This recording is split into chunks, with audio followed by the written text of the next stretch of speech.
ಎಲ್ಲರಿಗೂ ನಮಸ್ಕಾರ ಸ್ನೇಹಿತರೆ.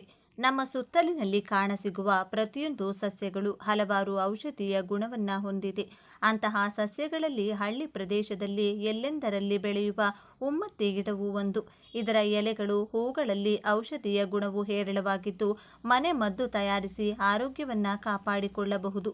ಪುರಾತನ ಕಾಲದಲ್ಲಿ ನಮ್ಮ ಹಿರಿಯರು ಈ ಉಮ್ಮತ್ತಿ ಗಿಡ ಅಥವಾ ದತ್ತೂರಿ ಗಿಡವನ್ನ ಔಷಧವಾಗಿ ಬಳಕೆ ಮಾಡಿಕೊಂಡು ಬರುತ್ತಿದ್ದಾರೆ.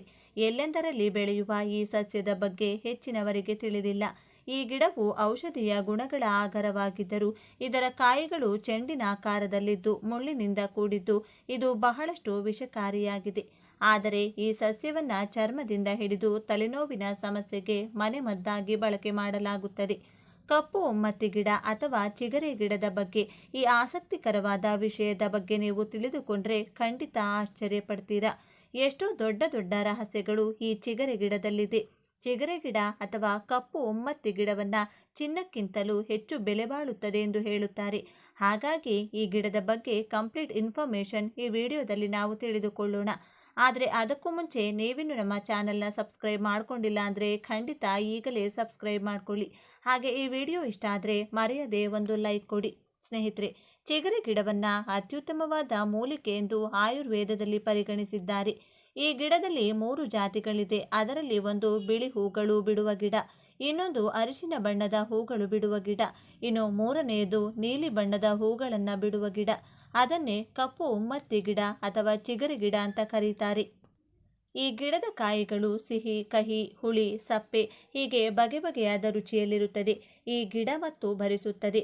ಹಾಗೆ ಹುಚ್ಚನ್ನು ಕಡಿಮೆ ಮಾಡುತ್ತದೆ, ಮೈಯಲ್ಲಿ ಬಿಸಿ ಹೆಚ್ಚುತ್ತದೆ, ಕುಷ್ಠರೋಗವನ್ನು ಕಡಿಮೆ ಮಾಡುತ್ತದೆ, ಅಲರ್ಜಿ, ಗಜ್ಜಿ, ಊತ ಅಥವಾ ಮೈಯಲ್ಲೆಲ್ಲಾದರೂ ಗಡ್ಡೆಗಳಿದ್ರೆ ಅದನ್ನು ಕೂಡ ಹೋಗಲಾಡಿಸುತ್ತದೆ, ಉಬ್ಬಸ ಇದ್ದರೆ ಕಡಿಮೆ ಮಾಡುತ್ತದೆ. ಸಾಮಾನ್ಯವಾಗಿ ನಮಗೆ ಬಿಳಿ ಉಮ್ಮತ್ತಿ ಗಿಡ ಹೆಚ್ಚು ಕಾಣಸಿಗುತ್ತದೆ. ಚಿಕ್ಕ ವಯಸ್ಸಿನಲ್ಲಿ ನಾವು ಕೂಡ ಈ ಹೂಗಳು ಅಥವಾ ಕಾಯಿಗಳಿಂದ ಆಟವಾಡಿದ್ದೀವಿ. ಆದರೆ ಈ ಗಿಡದಲ್ಲಿ ಅಷ್ಟೊಂದು ಅದ್ಭುತ ಶಕ್ತಿ ಇದೆ ಅನ್ನುವ ವಿಷಯ ಆಗ ನಮಗೆ ಗೊತ್ತಿರಲಿಲ್ಲ. ಕಪ್ಪು ಉಮ್ಮತ್ತಿ ಅಥವಾ ಚಿಗರೆ ಗಿಡ ಹೆಸರಿಗೆ ಇದನ್ನ ಕಪ್ಪು ಉಮ್ಮತ್ತಿ ಅಂತ ಕರೆದರೂ ಕೂಡ ಇದರ ಎಲೆ, ಹೂವು, ಕಡ್ಡಿ ಎಲ್ಲ ಕೂಡ ಸ್ವಲ್ಪ ನೀಲಿ ಬಣ್ಣದಲ್ಲಿರುತ್ತದೆ. ಆದರೆ ಇದು ಎಲ್ಲ ಪ್ರಾಂತ್ಯಗಳಲ್ಲಿ ಕಾಣಿಸಲ್ಲ. ಆದರೆ ಈ ಗಿಡಕ್ಕೆ ಮಾತ್ರ ಎಷ್ಟು ಅದ್ಭುತ ಶಕ್ತಿ ಇದೆ. ಈ ಗಿಡವನ್ನ ಚಿನ್ನಕ್ಕಿಂತಲೂ ಶ್ರೇಷ್ಠವಾದದ್ದು ಎಂದು ಹೇಳಬಹುದು.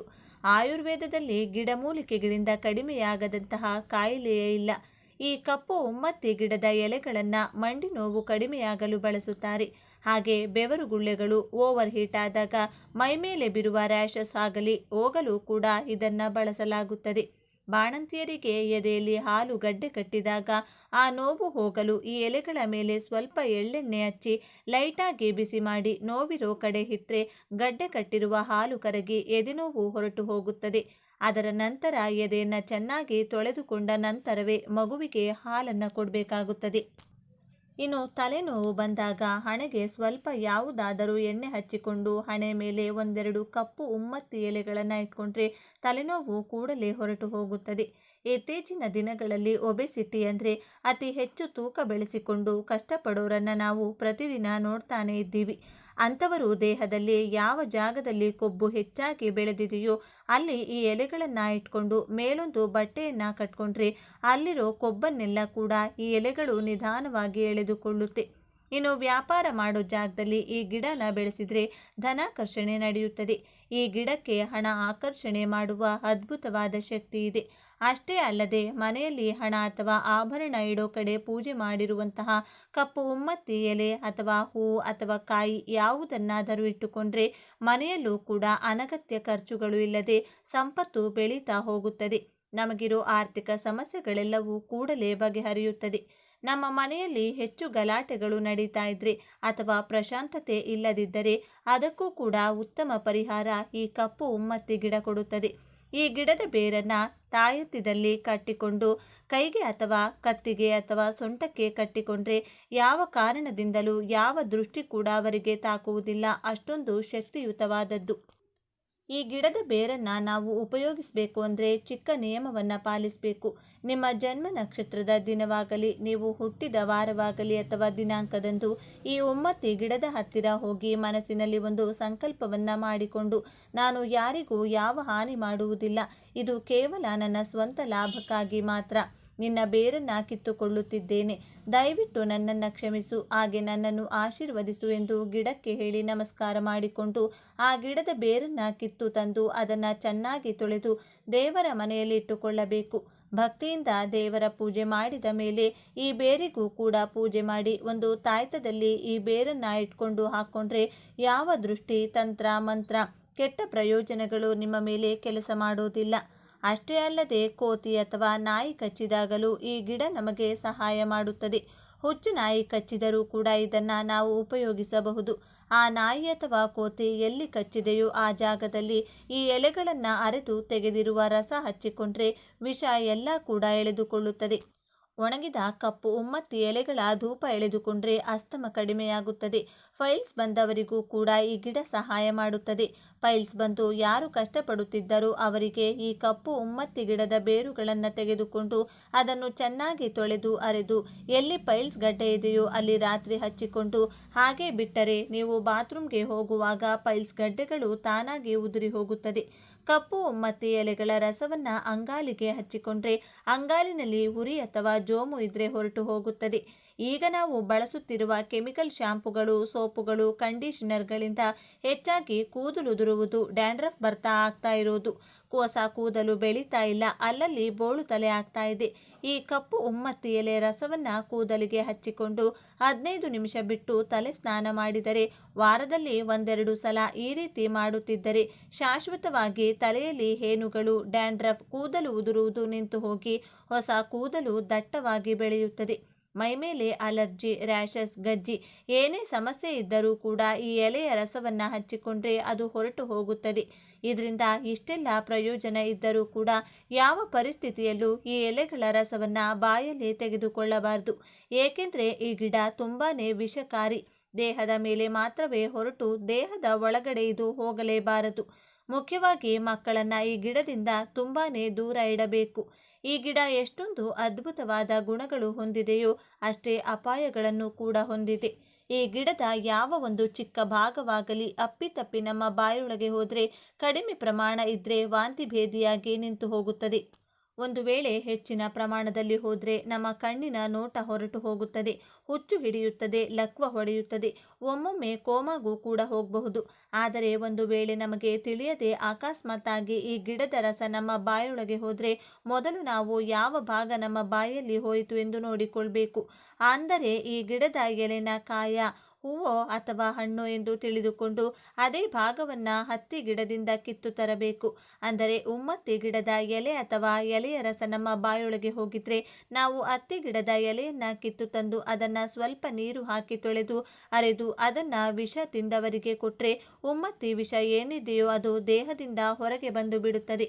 ಹಾಗಾಗಿ ಸಮಯಕ್ಕೆ ನಮಗೆ ಹತ್ತಿ ಗಿಡ ಸಿಕ್ಕರೆ ಪ್ರಾಬ್ಲಮ್ ಇರಲ್ಲ, ಆದರೆ ಸಿಗಲಿಲ್ಲ ಅಂದಾಗ ಪ್ರಾಣ ಕೂಡ ಹೋಗಬಹುದು.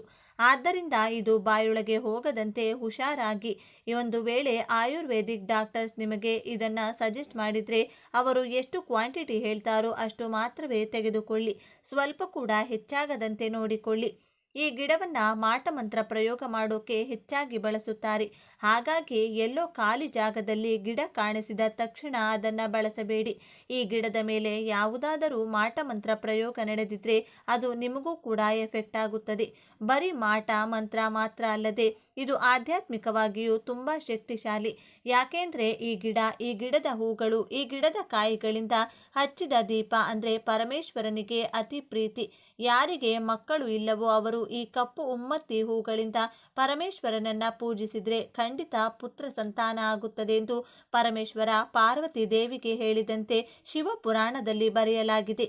ಹಾಗೆ ಈ ಹೂವಿನಿಂದ ಶಿವನನ್ನು ಪೂಜಿಸಿದರೆ ಸ್ವರ್ಗ ಪ್ರಾಪ್ತಿ ಕೂಡ ಪಡೆಯಬಹುದೆಂದು ಪುರಾಣಗಳು ಹೇಳಿವೆ. ಕಪ್ಪು ಉಮ್ಮತ್ತಿ ಗಿಡಕ್ಕೆ ನೀರು ಬೆರೆಸಿದ ಹಾಲನ್ನು 40 ದಿನಗಳ ಕಾಲ ಪ್ರತಿದಿನ ಒಂದು ಚಿಕ್ಕ ಲೋಟದಂತೆ ಹಾಕುತ್ತಾ ಬಂದರೆ ನಿಮಗಿರುವ ಆರ್ಥಿಕ ಸಮಸ್ಯೆಗಳೆಲ್ಲ ಬರೀ 40 ದಿನಗಳಲ್ಲಿ ಹೊರಟು ಹೋಗುತ್ತೆ. ನೋಡಿದ್ರಲ್ಲ ಸ್ನೇಹಿತರೆ, ಎಷ್ಟೋ ಪ್ರಯೋಜನಗಳು ಈ ಕಪ್ಪು ಉಮ್ಮತ್ತಿ ಗಿಡದಿಂದ ನಮಗೆ ಸಿಗುತ್ತದೆ. ಈ ಗಿಡವನ್ನು ನಿಮ್ಮ ಕಡೆ ಯಾವ ಹೆಸರಿನಿಂದ ಕರೆಯುತ್ತಾರೆ ಎಂದು ಕಮೆಂಟ್ನಲ್ಲಿ ತಿಳಿಸಿಕೊಡಿ. ಇದರಿಂದ ಬೇರೆಯವರಿಗೂ ಕೂಡ ಈ ಗಿಡ ಯಾವುದು ಅಂತ ಈಸಿಯಾಗಿ ಅರ್ಥ ಆಗುತ್ತದೆ. ಈ ವಿಡಿಯೋ ಇಷ್ಟ ಆಗಿದ್ರೆ ಲೈಕ್ ಮಾಡಿ, ಶೇರ್ ಮಾಡಿ. ಇಂಥ ಹೆಚ್ಚಿನ ಉತ್ತಮ ಮಾಹಿತಿಗಳಿಗಾಗಿ ತಪ್ಪದೇ ನಮ್ಮ ಚಾನೆಲ್ನ ಸಬ್ಸ್ಕ್ರೈಬ್ ಮಾಡಿ. ವಿಶೇಷ ಹಾಗೂ ಅಪರೂಪದ ಹೂ ಬಿಳಿ ಎಕ್ಕ. ಬಿಳಿಯಕ್ಕವನ್ನು ಸಾಮಾನ್ಯವಾಗಿ ಶಿವನ ಆರಾಧನೆಗೆ ಬಳಸಲಾಗುವುದು. ಧಾರ್ಮಿಕ ಚಟುವಟಿಕೆಗೆ ಹೊರತಾಗಿ ತಂತ್ರವಿದ್ಯೆಯಲ್ಲಿಯೂ ಬಳಸಲಾಗುತ್ತದೆ. ಹಿಂದೂ ಧರ್ಮದಲ್ಲಿ ಕೆಲವು ಗಿಡ ಮರಗಳಿಗೆ ವಿಶೇಷ ಸ್ಥಾನವನ್ನು ನೀಡಲಾಗಿದೆ. ಗಿಡಗಳು ದೇವರ ಪ್ರತಿರೂಪ ಎಂದು ಸಹ ನಂಬಲಾಗುವುದು. ಅಂತಹ ಪವಿತ್ರ ಸಸ್ಯಗಳು ದೇವರಿಗೂ ಅತ್ಯಂತ ಪ್ರಿಯವಾಗಿರುತ್ತವೆ. ವಿಶೇಷವಾದ ಸಸ್ಯಗಳು ಧಾರ್ಮಿಕ ಹಿನ್ನೆಲೆಯಿಂದ ಶ್ರೇಷ್ಠತೆಯನ್ನು ಪಡೆದುಕೊಂಡರೆ ವೈದ್ಯಕೀಯ ಶಾಸ್ತ್ರದಲ್ಲೂ ಉತ್ತಮ ಔಷಧೀಯ ಗುಣಗಳನ್ನು ಒಳಗೊಂಡಿರುತ್ತವೆ. ಅಂತಹ ಒಂದು ಶ್ರೇಷ್ಠ ಶಕ್ತಿಯನ್ನು ಹೊಂದಿರುವ ಸಸ್ಯಗಳಲ್ಲಿ ಎಕ್ಕದ ಗಿಡವೂ ಒಂದು. ಇಂದು ನಾವು ನಿಮಗೆ ಹೇಳಲಿರುವ ವಿಷಯ ಬಹಳ ವಿಶೇಷವಾದದ್ದು, ಆಧ್ಯಾತ್ಮಿಕ ಮಹತ್ವ ಇರುವುದು ಮತ್ತು ಹಲವರಿಗೆ ತಿಳಿಯದ ರಹಸ್ಯ ಪರಿಹಾರ ವಿಧಾನ. ನೀವು ಯಾರನ್ನಾದರೂ ತುಂಬ ಪ್ರೀತಿಸುತ್ತಿದ್ದೀರಾ, ನಿಮ್ಮ ಮಾತು ಕೇಳದೆ ದೂರವಾಗಿರುವವರನ್ನು ಮತ್ತೆ ನಿಮ್ಮತ್ತ ತಿರುಗಿಸಿಕೊಳ್ಳಬೇಕೆಂದು ಬಯಸುತ್ತಿದ್ದೀರಾ, ಎಷ್ಟು ಹಠಮಾರಿ ಸ್ವಭಾವದವರಾದರೂ ನಿಮ್ಮ ಮಾತು ಕೇಳಬೇಕು ಅಂದುಕೊಳ್ಳುತ್ತಿದ್ದೀರಾ, ಹಾಗಾದರೆ ಈ ವಿಡಿಯೋವನ್ನು ಸಂಪೂರ್ಣವಾಗಿ ನೋಡಿ. ಯಾಕೆಂದರೆ ಇಂದು ನಾವು ತಿಳಿದುಕೊಳ್ಳೋದು ಎಕ್ಕದ ಗಿಡದ ಬಳಿ ಮಾಡುವ ಅತ್ಯಂತ ಶಕ್ತಿಶಾಲಿ ಪರಿಹಾರದ ವಿಧಾನದ ಬಗ್ಗೆ. ವಿಡಿಯೋ ಮುಂದುವರಿಸುವ ಮುಂಚೆ ಕಮೆಂಟ್ನಲ್ಲಿ ಜೈ ಶ್ರೀರಾಮ್ ಅಂತ ಬರೆಯಿರಿ. ವಿಡಿಯೋಗೆ ಒಂದು ಲೈಕ್ ಕೊಡಿ. ಇನ್ನಷ್ಟು ಜನರಿಗೆ ತಲುಪಲು ಸಹಾಯ ಮಾಡುತ್ತದೆ ಮತ್ತು ನಮ್ಮ ಚಾನಲ್ಗೆ ಪ್ರೇರಣೆ ಕೊಡುತ್ತದೆ. ಹಾಗೆ ವಿಡಿಯೋ ಶೇರ್ ಮಾಡಿ. ನಮ್ಮ ಚಾನಲ್ನ ಸಬ್ಸ್ಕ್ರೈಬ್ ಮಾಡಿಲ್ಲ ಅಂದರೆ ಖಂಡಿತ ಈಗಲೇ ಸಬ್ಸ್ಕ್ರೈಬ್ ಮಾಡ್ಕೊಳ್ಳಿ. ಮೊದಲು ನಾವು ಎಕ್ಕದ ಗಿಡದ ಆಧ್ಯಾತ್ಮಿಕ ಮಹತ್ವದ ಬಗ್ಗೆ ನೋಡೋಣ. ಶಾಸ್ತ್ರಗಳಲ್ಲಿ ಹೇಳಿರುವಂತೆ ಕೆಲವು ಮರಗಳು ಮತ್ತು ಗಿಡಗಳಿಗೆ ವಿಶೇಷ ದೈವಿಕ ಹಾಗೂ ಪ್ರಕೃತಿ ಶಕ್ತಿಗಳು ತುಂಬಿರುತ್ತವೆ. ಎಕ್ಕದ ಗಿಡ ಅಂತ ಶಕ್ತಿಯುತ ಸಸ್ಯಗಳಲ್ಲಿ ಒಂದು ಎಂದು ಪರಿಹಾರ ಶಾಸ್ತ್ರದಲ್ಲಿ ಹೇಳಲಾಗಿದೆ. ಎಕ್ಕದ ಗಿಡ ಅತ್ಯಂತ ಶಕ್ತಿಯುತ ಸಸ್ಯಗಳಲ್ಲಿ ಒಂದು ಎಂದು ಪರಿಹಾರ ಶಾಸ್ತ್ರದಲ್ಲಿ ಹೇಳಲಾಗಿದೆ. ಎಕ್ಕದ ಗಿಡದ ಬಳಿ ಮಾಡುವ ಪರಿಹಾರಗಳು ಬಹುತೇಕ ಸಂದರ್ಭಗಳಲ್ಲಿ ಉತ್ತಮ ಫಲ ನೀಡುತ್ತವೆ ಎಂದು ಪರಂಪರೆಯಿಂದ ನಂಬಿಕೆ ಇದೆ. ಇದರಲ್ಲಿ ಅತೀಂದ್ರಿಯ ಶಕ್ತಿ ಅಧಿಕವಾಗಿದೆ ಎಂದು ಆಧ್ಯಾತ್ಮಿಕ ಗ್ರಂಥಗಳಲ್ಲಿ ಉಲ್ಲೇಖಿಸಲಾಗಿದೆ. ಭೂಮಿಯ ಮೇಲಿರುವ ಪ್ರತಿಯೊಂದು ಸಸ್ಯಕ್ಕೂ ಪ್ರಕೃತಿ ಶಕ್ತಿ, ದೈವಿಕ ಶಕ್ತಿ ಇವೆರಡೂ ಕೂಡ ಇರುತ್ತವೆ. ಹಾಗಾಗಿ ಪ್ರತಿಯೊಂದು ಸಸ್ಯವೂ ಮಾನವನಿಗೆ ಯಾವುದಾದರೂ ರೀತಿಯಲ್ಲಿ ಉಪಯೋಗವಾಗುತ್ತದೆ. ಎಕ್ಕದ ಗಿಡವು ಅದರಲ್ಲಿ ಅತ್ಯಂತ ವಿಶೇಷವಾದದ್ದು. ಎಕ್ಕದ ಗಿಡದಲ್ಲಿ ಸಾಮಾನ್ಯವಾಗಿ 2 ವಿಧಾನ ಕಾಣಿಸಿಕೊಳ್ಳುತ್ತದೆ. ಬಿಳಿ ಹೂ ಬರುವಂತಹ ಎಕ್ಕದ ಗಿಡ, ನೇರಳೆ ಅಥವಾ ವೈಲೆಟ್ ಬಣ್ಣದ ಹೂ ಬರುವ ಎಕ್ಕದ ಗಿಡ. ಯಾವ ಎಕ್ಕದ ಗಿಡವಾದರೂ ಈ ಪರಿಹಾರಕ್ಕೆ ಬಳಸಬಹುದು. ಯಾವ ಸಂದರ್ಭಗಳಲ್ಲಿ ಈ ಪರಿಹಾರ ಮಾಡಬಹುದು ಅಂತ ನೋಡೋಣ. ಈ ಪರಿಹಾರವನ್ನು ಇಷ್ಟಪಡುವ ವ್ಯಕ್ತಿ ದೂರವಾದರೆ ಮಾಡಬಹುದು. ನಿಮ್ಮ ಮಾತು ಕೇಳದೇ ಇದ್ದಾಗ ಮಾಡಬಹುದು. ನಿಮ್ಮನ್ನು ಗೌರವಿಸದೇ ಇದ್ದಾಗ ಮಾಡಬಹುದು. ನಿಮ್ಮನ್ನು ಅವಾಯ್ಡ್ ಮಾಡ್ತಾ ಇದ್ದರೆ ಮಾಡಬಹುದು. ಕೆಲ ದಿನ ಚೆನ್ನಾಗಿ ಮಾತನಾಡಿ ನಂತರ ದೂರಾದಾಗ ಮಾಡಬಹುದು. ಮೂರನೇ ವ್ಯಕ್ತಿಯ ಕಾರಣದಿಂದ ನಿಮ್ಮ ಸಂಬಂಧ ಹಾಳಾಗಿದ್ದರೆ ಮಾಡಬಹುದು. ಗಂಡ ಹೆಂಡತಿ ನಡುವೆ ಜಗಳ ಹೆಚ್ಚಾದಾಗ ಮಾಡಬಹುದು. ಗಂಡ ಹೆಂಡತಿಯ ಮಾತು ಕೇಳದಿದ್ದಾಗ ಮಾಡಬಹುದು. ಹೆಂಡತಿ ಗಂಡನನ್ನು ಅರ್ಥ ಮಾಡಿಕೊಳ್ಳದಿದ್ದರೆ ಮಾಡಬಹುದು. ಪ್ರೇಮಿಗಳ ನಡುವೆ ಡಿಸ್ಟರ್ಬೆನ್ಸ್ ಇದ್ದರೆ ಮಾಡಬಹುದು. ಈಗ ಗ್ರಹಸ್ಥಿತಿ ಮತ್ತು ಎಕ್ಕದ ಗಿಡದ ಪರಿಹಾರದ ಬಗ್ಗೆ ನೋಡೋಣ. ಸಾಮಾನ್ಯವಾಗಿ ಪರಿಹಾರಗಳು ಗ್ರಹಗಳ ಅನುಕೂಲತೆಗೆ ಅವಲಂಬಿತವಾಗಿರುತ್ತವೆ. ಗ್ರಹಗಳು ಅನುಕೂಲವಾಗಿದ್ದರೆ ಫಲ ಬೇಗ ಬರುತ್ತದೆ. ಅನುಕೂಲ ಇಲ್ಲ ಅಂದರೆ ವಿಳಂಬವಾಗಬಹುದು ಅಥವಾ ಕೆಲವೊಮ್ಮೆ ಫಲ ಕಡಿಮೆ ಸಿಗಬಹುದು. ಆದರೆ ಎಕ್ಕದ ಗಿಡದ ಬಳಿ ಮಾಡುವ ಈ ಪರಿಹಾರ ಗ್ರಹ ಅನುಕೂಲತೆ ಕಡಿಮೆ ಇದ್ದರೂ ಸಹ ಫಲವನ್ನು ನೀಡುತ್ತದೆ ಅನ್ನೋ ನಂಬಿಕೆ ಇದೆ. ಕೆಲವರಿಗೆ ಇದು ಕೆಲವು ಗಂಟೆಗಳಲ್ಲೇ ಫಲ ಸಿಗುತ್ತದೆ. ಕೆಲವರಿಗೆ 7 ರಿಂದ 10 ದಿನಗಳಲ್ಲಿ ಫಲ ಸಿಗುತ್ತದೆ. ಆದರೆ ಫಲ ಖಚಿತವಾಗಿ ಸಿಗುತ್ತದೆ ಎಂದು ಪರಂಪರೆಯ ನಂಬಿಕೆ. ಈ ಪರಿಹಾರ ಮಾಡಲು ನಮಗೆ ಬೇಕಾಗಿರುವುದು ಒಂದೇ ಒಂದು ಪದಾರ್ಥ. ಈ ಪರಿಹಾರ ತುಂಬ ಸರಳ ಮತ್ತು ಎಲ್ಲರಿಗೂ ಲಭ್ಯ. ಇದಕ್ಕೆ ಬೇಕಾಗುವುದು ಸಾಸಿವೆ. ಸಾಸಿವೆಯಲ್ಲಿ 2 ವಿಧ ಇದೆ, ಕಪ್ಪು ಸಾಸಿವೆ ಮತ್ತು ಹಳದಿ ಸಾಸಿವೆ. ಹಳದಿ ಸಾಸಿವೆ ಸಿಕ್ಕರೆ ಅತ್ಯುತ್ತಮ, ಸಿಗದಿದ್ದರೆ ಕಪ್ಪು ಸಾಸಿವೆ ಕೂಡ ಬಳಸಬಹುದು. ಅರ್ಧ ಚಮಚ ಅಥವಾ 1 ಚಮಚ ಸಾಸಿವೆ ಸಾಕು.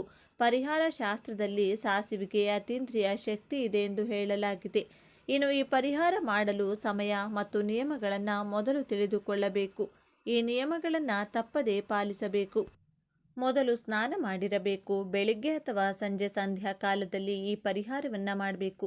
ಮಧ್ಯಾಹ್ನ 12 ರಿಂದ 2 ನಡುವೆ ಮಾಡಬಾರದು.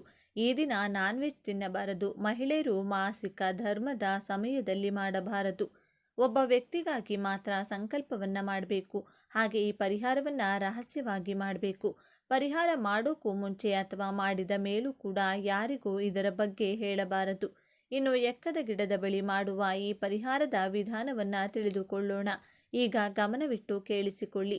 ಮೊದಲು ನೀವು ಎಕ್ಕದ ಗಿಡದ ಬಳಿ ಹೋಗಬೇಕು. ಅದು ಯಾವ ಎಕ್ಕದ ಗಿಡವಾದರೂ ಪರವಾಗಿಲ್ಲ. ಅಂದರೆ ಬಿಳಿ ಅಥವಾ ಪರ್ಪಲ್ ಹೂ ಬಿಡೋ ಯಾವ ಎಕ್ಕದ ಗಿಡವಾದರೂ ಓಕೆ. ನಂತರ ಮೊದಲು ನೀವು ಗಿಡಕ್ಕೆ ನಮಸ್ಕಾರವನ್ನು ಮಾಡಿಕೊಳ್ಬೇಕು. ಬಳಿಕ ಮನಸ್ಸಿನಲ್ಲಿ ಪ್ರಾರ್ಥನೆ ಮಾಡಬೇಕು. ಓ ಪ್ರಕೃತಿ ದೇವಿ, ಓಂ ಪ್ರಕೃತಿ ತಾಯಿ, ಓಂ ಪವಿತ್ರ ವೃಕ್ಷವೇ, ನನ್ನ ಮನದಾಸೆ ನೆರವೇರಿಸು ಎಂದು ಕೇಳಿಕೊಳ್ಳಿ. ಸಾಸಿವೆಯನ್ನು ಎಡಗೈಯಲ್ಲಿ ಹಿಡಿದುಕೊಳ್ಳಿ. ನೀವು ಬಯಸುವ ವ್ಯಕ್ತಿಯ ಪೂರ್ಣ ಹೆಸರನ್ನು ಮನಸ್ಸಿನಲ್ಲಿ ಭಾವದಿಂದ ಹೇಳಿ. ಆ ವ್ಯಕ್ತಿ ಹುಡುಗ, ಹುಡುಗಿ, ಗಂಡ, ಹೆಂಡತಿ ಯಾರಾದರೂ ಇರಬಹುದು. ಈಗ ಈ ಮಂತ್ರವನ್ನು ಜಪಿಸಬೇಕು. ಓಂ ಹಂ ಫಟ್ ಸ್ವಾಹ, ಓಂ ಹಂ ಫಟ್ ಸ್ವಾಹ, ಓಂ ಹಂ ಫಟ್ ಸ್ವಾಹ. ಈ ಮಂತ್ರವನ್ನು 3 ಅಥವಾ 5 ಬಾರಿ ಜಪಿಸಿ ಸ್ಪಷ್ಟವಾಗಿ ನಂಬಿಕೆಯಿಂದ ಹೇಳಿ. ನಂತರ ಸಾಸಿವೆಯನ್ನು ನಿಮ್ಮ ತಲೆಯ ಸುತ್ತ 3 ಬಾರಿ ತಿರುಗಿಸಿ ಎಕ್ಕದ ಗಿಡದ ಬುಡದಲ್ಲಿ ಹಾಕಿ. ಗಿಡವನ್ನು ನೀವು ಮುಟ್ಟಬೇಕಾಗಿಲ್ಲ. ನೀವು ಸಾಸಿವೆ ಹಾಕಿದ ತಕ್ಷಣ ಗಿಡವನ್ನು ಹಿಂತಿರುಗಿ ನೋಡದೆ ಅಲ್ಲಿಂದ ಹೊರಟು ಬಿಡಿ. ಮನೆಗೆ ಹಿಂದಿರುಗಿದ ನಂತರ ಮನೆ ಒಳಗೆ ಹೋಗುವ ಮೊದಲು ಕೈಕಾಲು ಮುಖ ತೊಳೆಯಿರಿ. ನಂತರ ನಿಮ್ಮ ಕೆಲಸವನ್ನು ಮುಂದುವರಿಸಿ. ಈ ಪರಿಹಾರ ಮಾಡಿದ ವಿಷಯ ಯಾರಿಗೂ ಹೇಳಬೇಡಿ. ಈ ಫಲ ಯಾವ ರೀತಿ ನಿಮಗೆ ಕಾಣಿಸುತ್ತದೆ ಅಂದರೆ, ಈ ಪರಿಹಾರದ ಮಾಡಿದ ನಂತರ ಆ ವ್ಯಕ್ತಿ ನಿಮಗೆ ಕರೆ ಮಾಡಬಹುದು, ಮೆಸೇಜ್ ಕಳುಹಿಸಬಹುದು, ನಿಮ್ಮ ಕರೆ ಸ್ವೀಕರಿಸಬಹುದು, ಒಳ್ಳೆಯ ಪ್ರತಿಕ್ರಿಯೆ ಕೊಡಬಹುದು, ನಿಮ್ಮ ಹತ್ತಿರ ಮೃದುವರ್ತನೆ ತೋರಬಹುದು, ನಿಮ್ಮ ಮಾತು ಕೇಳಲು ಪ್ರಾರಂಭಿಸಬಹುದು. ಹಠಮಾರಿ ಸ್ವಭಾವದವರಿಗೂ ಮನಸ್ಸು ಬದಲಾಗುತ್ತದೆ ಎಂದು ನಂಬಲಾಗಿದೆ. ಇದು ರಹಸ್ಯ ಪರಿಹಾರ. ನೀವು ಮಾಡಿದ ವಿಚಾರವನ್ನು ಆ ವ್ಯಕ್ತಿಗೆ ಹೇಳಬಾರದು. ಫಲ ಬಂದ ನಂತರವೂ ಹೇಳಬಾರದು. ನೆನಪಿಟ್ಟುಕೊಳ್ಳಿ. ಈ ರೀತಿಯ ಆಧ್ಯಾತ್ಮಿಕ ಪರಿಹಾರಗಳನ್ನು ಒಳ್ಳೆಯ ಉದ್ದೇಶಕ್ಕಾಗಿ, ಸಂಬಂಧ ಸುಧಾರಣೆಗಾಗಿ, ಪರಸ್ಪರ ಗೌರವಕ್ಕಾಗಿ ಮಾತ್ರ ಬಳಸಿ. ಯಾರಿಗಾದರೂ ಹಾನಿ, ಬಲವಂತ ಅಥವಾ ಮಾನಸಿಕ ಒತ್ತಡ ಕೊಡಲು ಬಳಸಬಾರದು.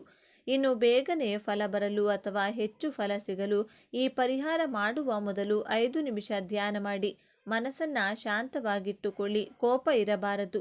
ಆ ವ್ಯಕ್ತಿ ನಿಮ್ಮ ಜೊತೆ ಸಂತೋಷವಾಗಿರುವ ದೃಶ್ಯ ನೀವು ಮನಸ್ಸಿನಲ್ಲಿ ಕಲ್ಪಿಸಿ ನೋಡಿ. ಸಂಕಲ್ಪ ಸ್ಪಷ್ಟವಾಗಿರಲಿ. ಗಣೇಶ ಮತ್ತು ಬಿಳಿ ಎಕ್ಕದ ಗಿಡ. ಎಕ್ಕದ ಗಿಡ ಬೇರಿನಿಂದ ಮಾಡಿದ ಗಣೇಶನ ಮೂರ್ತಿಯು ಅತ್ಯಂತ ಶುಭ ಎಂದು ಪರಿಗಣಿಸಲಾಗುತ್ತದೆ. 2 ಅಥವಾ 3 ವರ್ಷಗಳ ಹಳೆಯದಾದ ಸಸ್ಯವನ್ನು ಎಚ್ಚರಿಕೆಯಿಂದ ಬೇರು ಸಹಿತ ಕೀಳಬೇಕು. ನಂತರ ಬಹಳ ನಾಜೂಕಿನಿಂದ ಗಣೇಶನ ವಿಗ್ರಹವನ್ನು ಕೆತ್ತಬೇಕಾಗುತ್ತದೆ. ಈ ಬೇರಿನಿಂದ ಮಾಡಿದ ಗಣೇಶನ ಮೂರ್ತಿಯನ್ನು ಶುಭ ಸಮಯದಲ್ಲಿ ದೇವರ ಪೀಠದಲ್ಲಿ ಸ್ಥಾಪಿಸಿ ಪೂಜೆ ಮಾಡಬೇಕು. ಆಗ ಜೀವನದಲ್ಲಿ ತ್ರಿಸುಖ ಅಥವಾ ಜೀವನದ ಎಲ್ಲ ಸಂತೋಷಗಳು ಲಭ್ಯವಾಗುತ್ತವೆ ಎಂದು ಹೇಳಲಾಗುವುದು. ಗಣೇಶನ ಮೂರ್ತಿಗೆ ಕೆಂಪು ಬಟ್ಟೆ ಧರಿಸಿ, ಕೆಂಪು ಹೂ, ಕೆಂಪು ಶ್ರೀಗಂಧದ ಲೇಪನ ಮತ್ತು ಕೆಂಪು ರತ್ನಗಳನ್ನು ಅರ್ಪಿಸಬೇಕು. ಬೆಲ್ಲದಿಂದ ಮಾಡಿದ ಲಡ್ಡುಗಳನ್ನು ನೈವೇದ್ಯಕ್ಕೆ ಇಡಬೇಕು. ನಂತರ ಗಣೇಶನಿಗೆ ಹೇಳುವ ಓಂ ವಕ್ರತುಂಡಾಯ ಹಂ ಮಂತ್ರವನ್ನು ಪಠಿಸಬೇಕು. ಈ ರೀತಿಯಾಗಿ ಗಣೇಶನನ್ನು ಆರಾಧಿಸುವುದರಿಂದ ಗಣೇಶನು ಜೀವನದಲ್ಲಿ ಸಂತೋಷವನ್ನು ನೀಡುವನು. ಬಿಳಿ ಎಕ್ಕದ ಸಸ್ಯಕ್ಕೆ ಪ್ರಾರ್ಥನೆ ಸಲ್ಲಿಸಿ. ನಿತ್ಯವೂ ನೀವು ಬಿಳಿ ಎಕ್ಕದ ಗಿಡಕ್ಕೆ ಪ್ರಾರ್ಥನೆಯನ್ನು ಸಲ್ಲಿಸಿ. ಇಲ್ಲವಾದರೆ ಬಿಳಿ ಎಕ್ಕದ ಸಸ್ಯದ ಕೆಳಗೆ ಕುಳಿತು ಪ್ರಾರ್ಥನೆ ಮಾಡಿ. ನೀವು ಮಾಡುವ ಪ್ರಾರ್ಥನೆಗೆ ಬೇಗ ಫಲವನ್ನು ಪಡೆದುಕೊಳ್ಳುವಿರಿ. ಈ ಗಿಡದ ಮುಂದೆ ಅಥವಾ ಕೆಳಗೆ ಕುಳಿತು ಓಂ ಗಂ ಗಣಪತಯೇ ನಮಃ ಎನ್ನುವ ಮಂತ್ರವನ್ನು ಹೇಳಿದರೆ ನೀವು ಬಯಸುವ ಪ್ರತಿಯೊಂದು ಕ್ಷೇತ್ರದಲ್ಲೂ ವಿಶೇಷವಾದ ಯಶಸ್ಸನ್ನು ಸಾಧಿಸಬಹುದು. ಎಕ್ಕ ಗಿಡದ ತಿಲಕ. ಬಿಳಿ ಎಕ್ಕದ ಗಿಡದ ಬೇರನ್ನು ರುಬ್ಬಿಕೊಂಡು ಪೇಸ್ಟ್ ತಯಾರಿಸಿಕೊಳ್ಳಿ. ನಂತರ ಆ ಪೇಸ್ಟನ್ನು ತಿಲಕದ ರೂಪದಲ್ಲಿ ನಿತ್ಯವೂ ಅನ್ವಯಿಸಿಕೊಳ್ಳಿ. ಆಗ ನೀವು ಹೆಚ್ಚಿನ ಜನರನ್ನು ಆಕರ್ಷಿಸಿಕೊಳ್ಳಲು ಸಾಧ್ಯವಾಗುತ್ತದೆ. ಅಂತೆಯೇ ಯಾರೂ ಸಹ ನಿಮ್ಮನ್ನು ತಿರಸ್ಕರಿಸಲು ಇಷ್ಟಪಡುವುದಿಲ್ಲ. ಎಕ್ಕದ ಭಸ್ಮ. ಬೆಂಕಿಯ ಕುಂಡದಲ್ಲಿ ಒಂದು ಸಣ್ಣ ಶಂಖ ಮತ್ತು ಬಿಳಿ ಎಕ್ಕದ ಬೇರನ್ನು ಹಾಕಿ.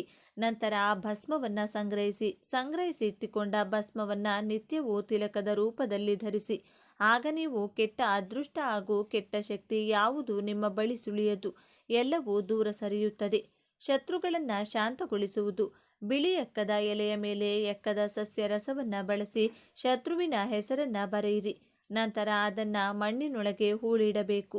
ಆಗ ನಿಮ್ಮ ಶತ್ರುವು ನಿಮ್ಮ ತಂಟೆಗೆ ಬರುವುದಿಲ್ಲ. ಇಲ್ಲವೇ ಎಲೆಯ ಮೇಲೆ ಹೆಸರನ್ನು ಬರೆದು ಹರಿವ ನೀರಿನಲ್ಲಿ ಬಿಡಿ. ಆಗ ನಿಮ್ಮ ಶತ್ರು ನಿಮ್ಮನ್ನು ಬಿಟ್ಟು ಬೇರೆಡೆಗೆ ಹೋಗುತ್ತಾನೆ. ಎಕ್ಕದ ಬೀಜದ ಹತ್ತಿ. ಎಕ್ಕದ ಬೀಜದ ಒಳಗೆ ಇರುವ ಹತ್ತಿಯನ್ನು ತೆಗೆದುಕೊಂಡು ಬತ್ತಿಯನ್ನು ಮಾಡಿ ನಂತರ ಅದನ್ನು ದೇವರ ದೀಪ ಮತ್ತು ಲಕ್ಷ್ಮೀದೇವಿಯ ಪೂಜೆಗೆ ವಿಶೇಷ ಬತ್ತಿಯನ್ನಾಗಿ ಬಳಸಿ. ಇದರಿಂದಾಗಿ ಆರತಿ ಹಾಗೂ ದೀಪವನ್ನು ಬೆಳಗುವುದರಿಂದ ಲಕ್ಷ್ಮಿಯು ಅತ್ಯಂತ ಸಂತೋಷದಿಂದ ಆಶೀರ್ವಾದ ಮಾಡುವಳು. ದುಷ್ಟಶಕ್ತಿಯಿಂದ ಮಗುವನ್ನು ರಕ್ಷಿಸಲು, ಮಕ್ಕಳನ್ನು ದುಷ್ಟಶಕ್ತಿಯ ದೃಷ್ಟಿಯಿಂದ ಪಾರು ಮಾಡಲು ಬಿಳಿ ಎಕ್ಕ ವಿಶೇಷವಾದ ಸಹಾಯ ಮಾಡುವುದು.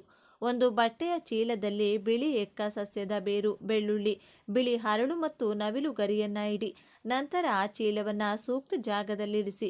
ಹೀಗೆ ಮಾಡೋದ್ರಿಂದ ಮಕ್ಕಳು ಯಾವುದೇ ಕೆಟ್ಟ ಶಕ್ತಿಯ ಕಣ್ಣುಗಳಿಗೆ ಗುರಿಯಾಗುವುದಿಲ್ಲ, ದುಸ್ವಪ್ನಗಳಿಗೆ ಅಥವಾ ಅನಗತ್ಯವಾಗಿ ಹೆದರುವುದಿಲ್ಲ. ಸುರಕ್ಷಿತ ಪ್ರಯಾಣಕ್ಕೆ. ಪ್ರಯಾಣದ ಸಮಯದಲ್ಲಿ ನೀವು ಬಿಳಿ ಎಕ್ಕದ ಬೇರನ್ನು ನಿಮ್ಮ ಬಳಿ ಇಟ್ಟುಕೊಂಡ್ರೆ ಅಪಘಾತದ ಭಯ ಇರುವುದಿಲ್ಲ. ಪ್ರಯಾಣವು ಸುಖಕರವಾಗಿರುತ್ತದೆ. ಪ್ರಯಾಣದ ಸಂದರ್ಭದಲ್ಲಿ ಅಪಘಾತದ ಭಯದಿಂದ ಮುಕ್ತಿ ಹೊಂದಲು ನೀವು ಓಂ ನಮೋ ಅಗ್ನಿರೂಪಾಯ ಹ್ರೀಂ ನಮಃ ಎಂದು ಜಪಿಸಬೇಕು. ಈ ಮಾಹಿತಿ ನಿಮಗೆ ಉಪಯುಕ್ತವಾದರೆ ವಿಡಿಯೋಗೆ ಲೈಕ್ ಕೊಡಿ, ನಿಮ್ಮ ಸ್ನೇಹಿತರೊಂದಿಗೆ ಹಂಚಿಕೊಳ್ಳಿ, ನಮ್ಮ ಚಾನೆಲ್ನ ಸಬ್ಸ್ಕ್ರೈಬ್ ಮಾಡಿಕೊಳ್ಳಿ ಮತ್ತು ಹೊಸ ವಿಡಿಯೋ ನೋಟಿಫಿಕೇಷನ್ಸ್ಗಾಗಿ ತಪ್ಪದೇ ಬೆಲ್ ಐಕಾನನ್ನು ಒತ್ತಿ. ಮತ್ತೊಂದು ವಿಡಿಯೋದೊಂದಿಗೆ ಭೇಟಿಯಾಗೋಣ. ಧನ್ಯವಾದಗಳು.